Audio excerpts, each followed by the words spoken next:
总归到了。大爷，我现在就是沐猴而冠呢，别再开我玩笑了，折煞我了。请。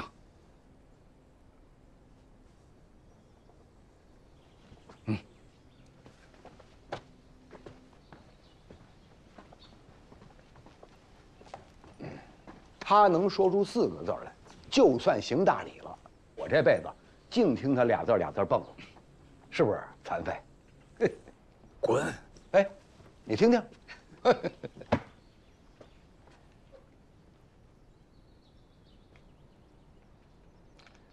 谷兄弟，啊，谷总归，我问您一句，你答我一句，不要管我们爱不爱听。你要是不喜欢，直说便是。啊，好啊。你是真的想进老八家吗？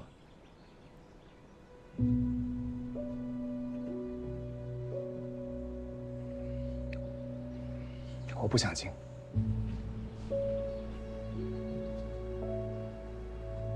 诸位，其实我是个流放犯，是从宁古塔逃出来的。救我的恩人被王天贵抓了，是他威胁我，逼我替他做生意。他之所以那么想进老八家，其目的是为了要探听闯王宝藏，所以才有了上次晋阳山庄之行。这可是没想到。现在你们都知道了，我是个连身份都没有的人，我何德何能做你们的总柜呢？河东八家，我久有耳闻，一见之下大为心折，能与你们相识，已经是天大的福分了。其余的，我真的不敢奢望。你们商议你们的吧，我先行告退了。不就是一个流犯吗？当年明太祖还做过乞丐呢。英雄不用问出身。不是，你们要商议的自然是机密，我留下来的话对你们也是风险，还是算了吧。谷兄弟，谷兄弟，你能把这些事告诉我们，就足以证明你的赤诚。我们要是再不能跟你共机密，河东老八家岂非成了小人？咱们不管什么王天贵不王天贵，你的为人，你出的主意，我十分佩服。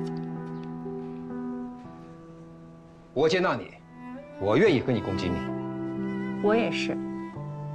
最近几个月，咱们票号可是大发利市啊，小子，不，总柜，王天贵放了你，老头子我亲自驾车接你去我那儿。那么多废话不够你说的。文才兄意下如何？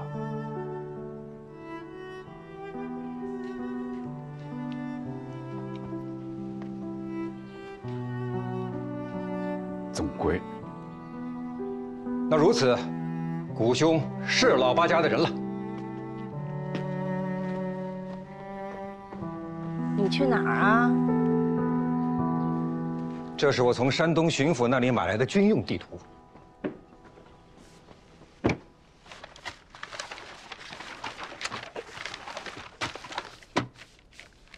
哎，王爷的兵现在已经到了这儿，山东与河南交界之处，曹州。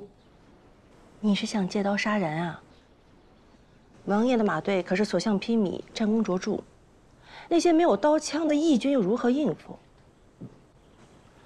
他们本来都是些可怜人，如果不是被没收了土地，居无定所，谁会低落着脑袋去吃造反的饭啊？如今让他们面对百战之师，别到时候借不着刀，反伤了性命。咱们不是给过义军钱吗？而且不止一次啊！这把刀锋利不锋利？钱是磨刀石。华总归听不明白，我们行商送货，跟所有地面上的人都打交道，义军首领也跟我们交好。钱是磨刀石，这话不错。你有什么打算？我这次让河北的商铺在草原上弄了2000匹马，走运河，送到山东，用马队把整个山东的义军联合起来，团团围剿。哎，我不懂兵法啊，我只告诉他们一句：别让那个王爷活着出来。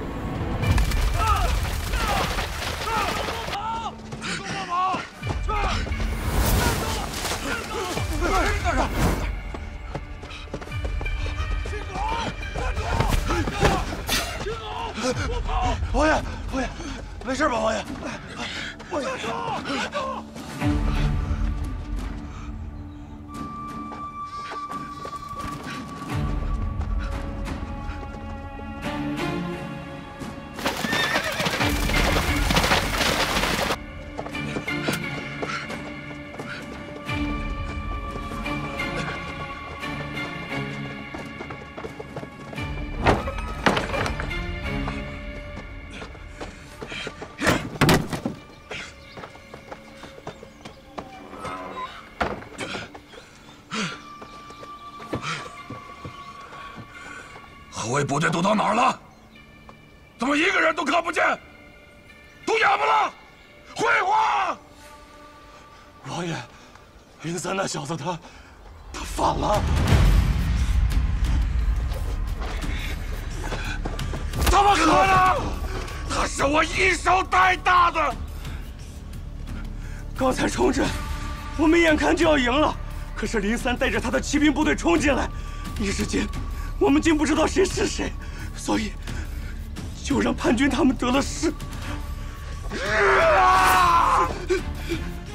他只能叛我！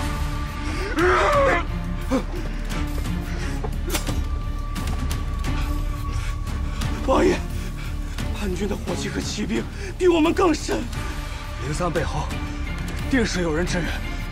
我等先护送王爷撤走吧。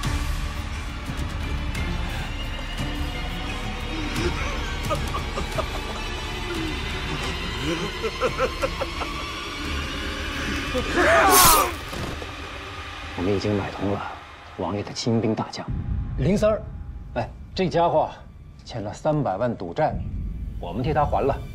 他答应，他一定临阵反水。到那个时候，外有强敌，内有叛军，王爷这场仗没有打就输了。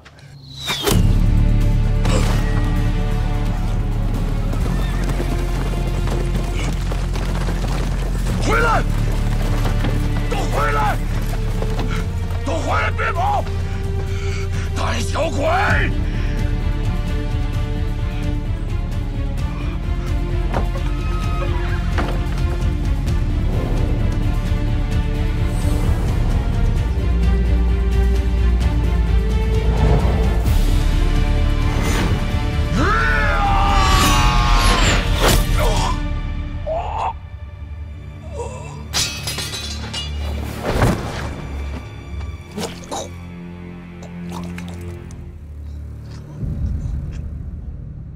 让我们为了谷兄弟，为了我们的总柜，为了老八家能够得到如此人物，满饮。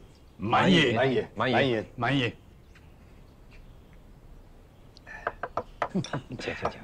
请，动快。总柜怎么看起来有心事？啊，我在想，这王爷声名赫赫，就这样就被弄死了？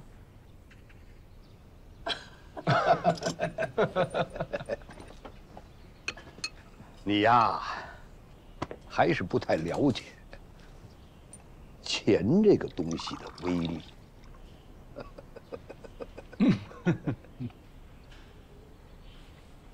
谷兄弟，你想知道什么是闯王宝藏吗？所谓的闯王宝藏，都藏于山中腹地之处，处处都是高墙壁垒，机关严密，除了老八家，无人能进。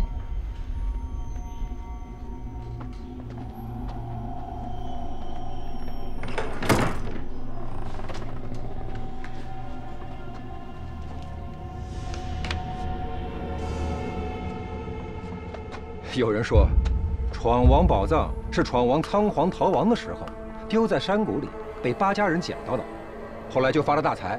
这纯粹是胡说。天底下要有这等好事儿，那八家人自己都得打个死去活来。吴兄弟，你说是不是？自当如此。闯王这种身经百战、雄才伟略的人，是剩下18骑人马都能杀出重围的。这样的大英雄，怎么会连军饷、银子都管理不好？是因为他当时已经知道了，恐怕天命已经不属于他。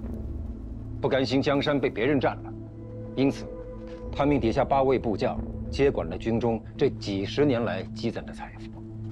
这里面，有从崇祯皇帝那儿拿来的，也有从贪官污吏手里罚没的，但这些是大顺朝的立国之本，也是未来恢复我汉人江山的凭据。八家受命于此，就以经商身份掩护，因此这笔财富依然在老八家手里，这份责任也背在肩上。我们祖祖辈辈为了这一天等了很久，将来还得等下去，对吧？这就是老八家。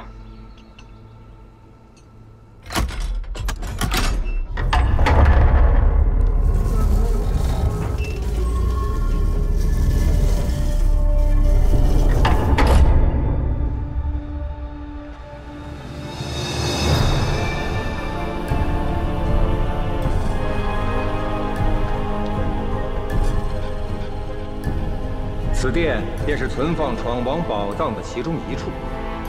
这些佛像、罗汉，皆是以纯金打造。大清朝200多年，知道这个秘密的，除了老八家首领之外，就只有你。闯王宝藏，原来不是鬼神之说。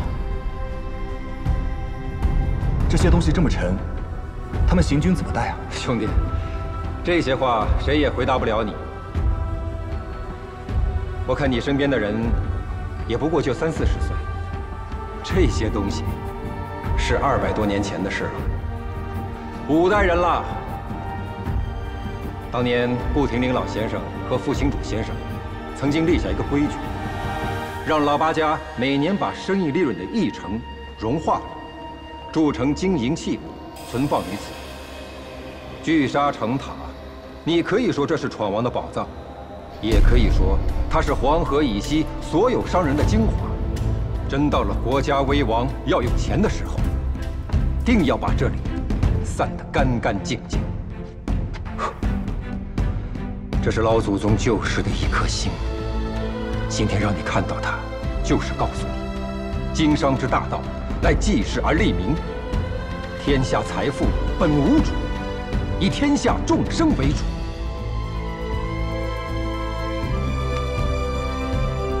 顾平原，谨受教。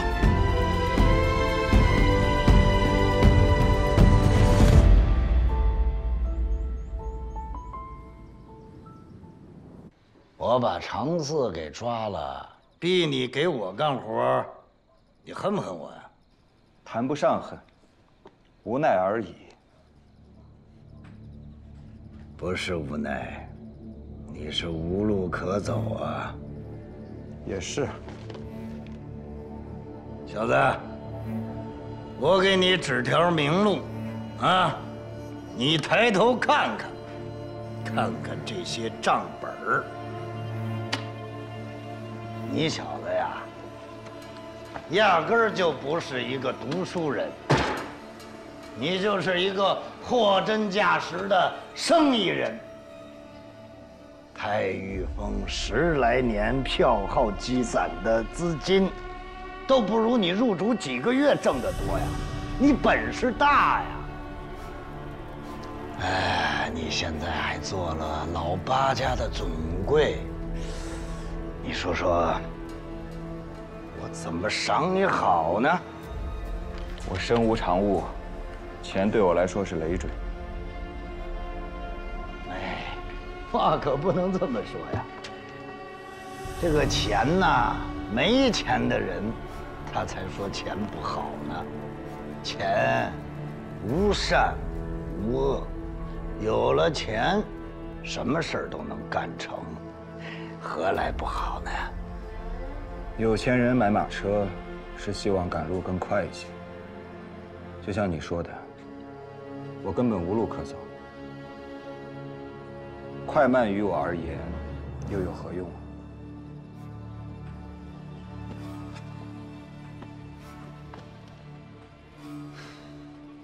你信不信我现在就可以把你送回宁古塔呀？你知不知道那儿有多少人想要你的命？我信。可是我偏不这样做。你小子可以帮常老四挣钱，那你为什么不能帮帮我呢？小子，你此时出现在这儿，这是老天爷的天意，就证明咱爷儿俩有缘呐。看看这满屋子的账本儿，这都是我的财富。哎，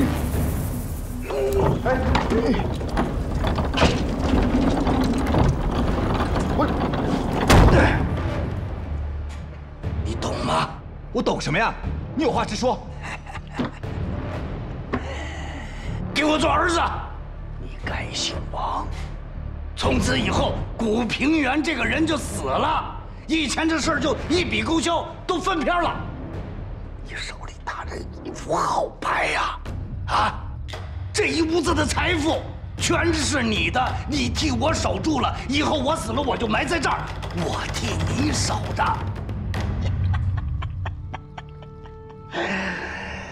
常老四他就是一介匹夫，他是个凡人。你的良心债已经还了，还要什么良心呢？啊！给您道喜。二位上船，这是今您老就要上天了，好跟您老说一声，是有王千贵王老爷使的钱，想要坏了您这条人命。将来您到了阴曹地府，您大英雄好汉子，您找他报仇，可别怪罪我们哥俩。我去找他。这是王法，抓住他！抓住他！抓住他！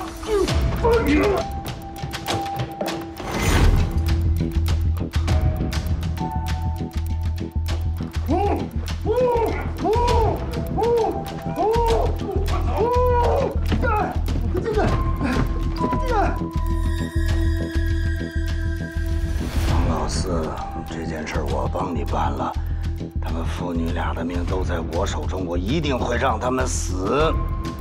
这件事是我一个人做的，就算我上刀山下火海，那也跟你没关系。你替我守着钱，我可告诉你，那个小姑娘我已经绑了，今夜3更3刻我就会要她的命。我跟他们已经说了，杀人者是王天贵，不是你古平原。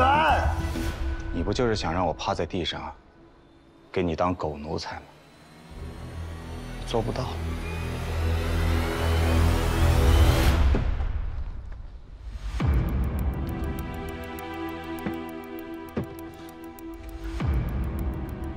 你做不到可以呀，那我也不保你的命了。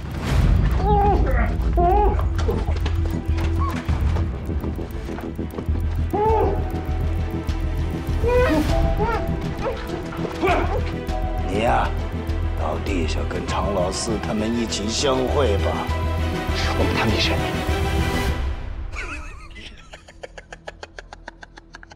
你跟我谈什么生意呀？你有资格跟我谈吗？啊？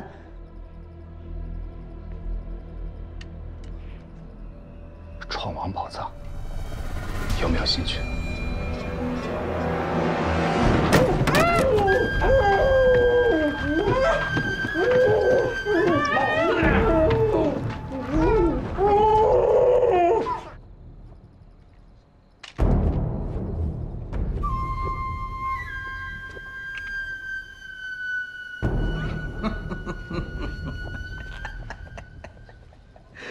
闯王宝藏，这只是一个传闻罢了。几百年了，没有人知道它的秘密所在。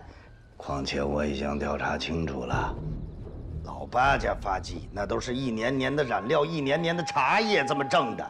天底下哪有那么好的肉掉在我嘴里呀？我告诉你吧，我刚去过。哪儿啊？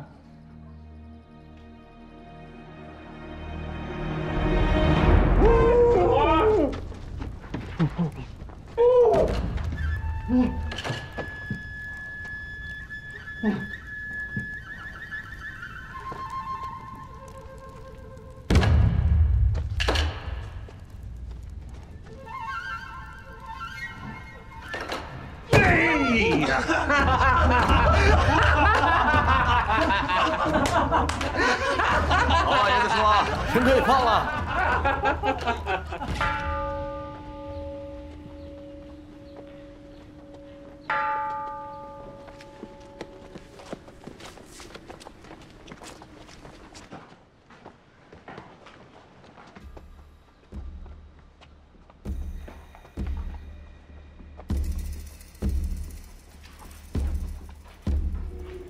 他说这个李闯王最后是出家当了僧人。我看未必吧，以他的那种性格，怎么可能安安静静的在这里过一辈子？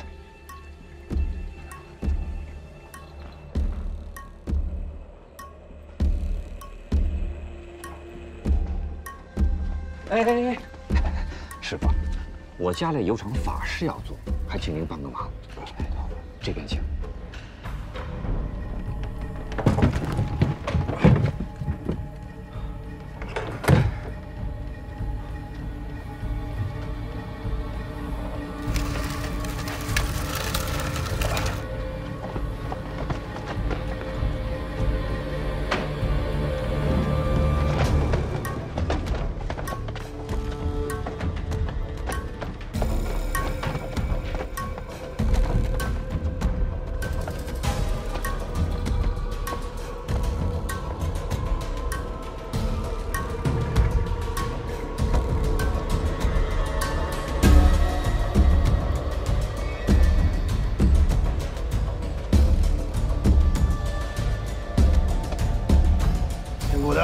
你走前头。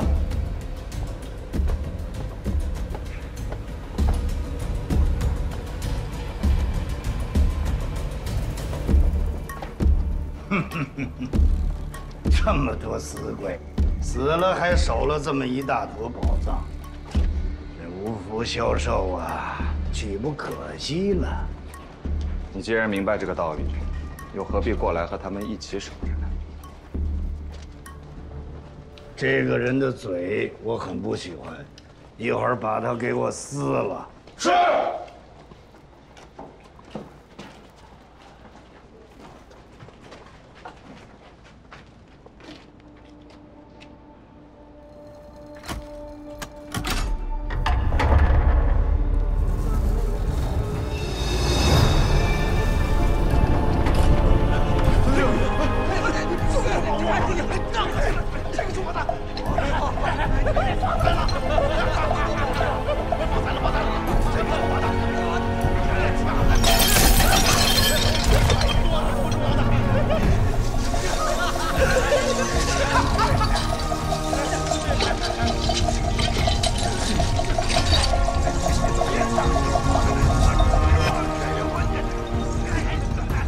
这里的宝物之贵重，大清就算积累了几百年的财富，也未见得比得上啊。东家，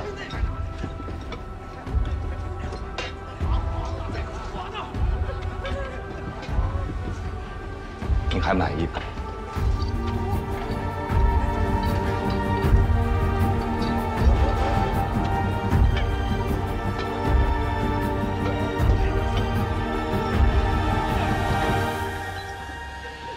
东家，老师，老师。都是我的！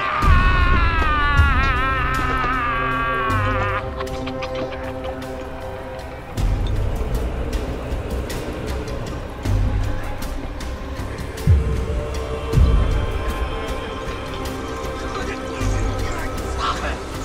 给我撒开！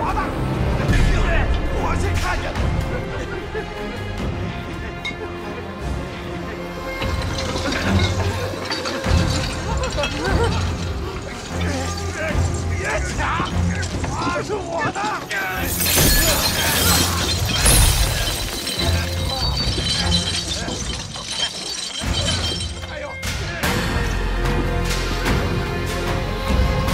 这就是断头石，当年修皇陵的人修筑，一旦落下，再无生还的可能。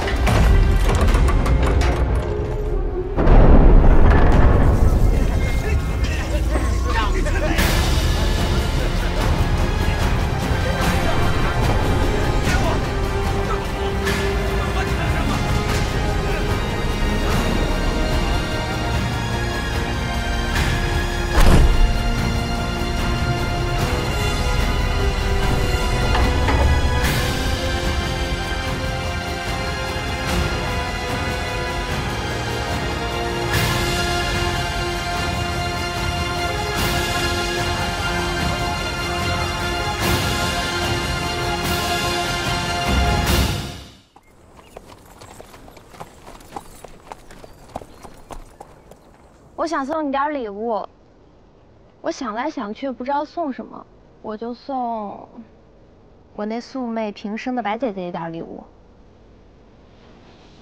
那也不用。你新婚的时候，我怕我赶不上，早点送了，心里干净。但我琢磨着，这白姐姐有了你，这世上也就不再缺什么了，何须我再送？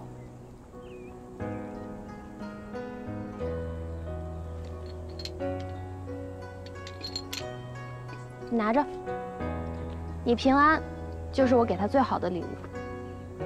这是王爷送你的，我不能要。我拿着有什么用？我爹入监，我也差点死掉，难道还能来救我？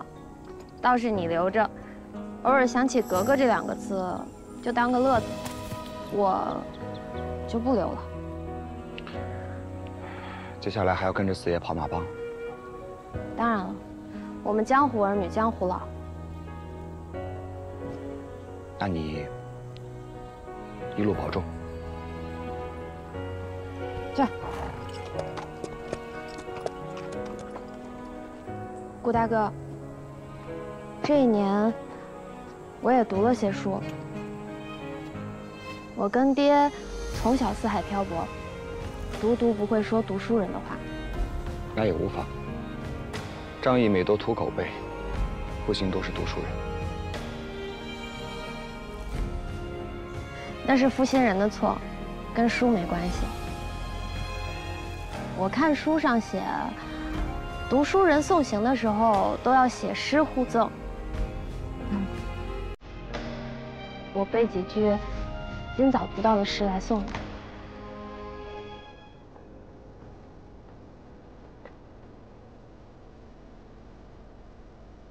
风雨如晦，鸡鸣不语。既见君府，云虎不喜。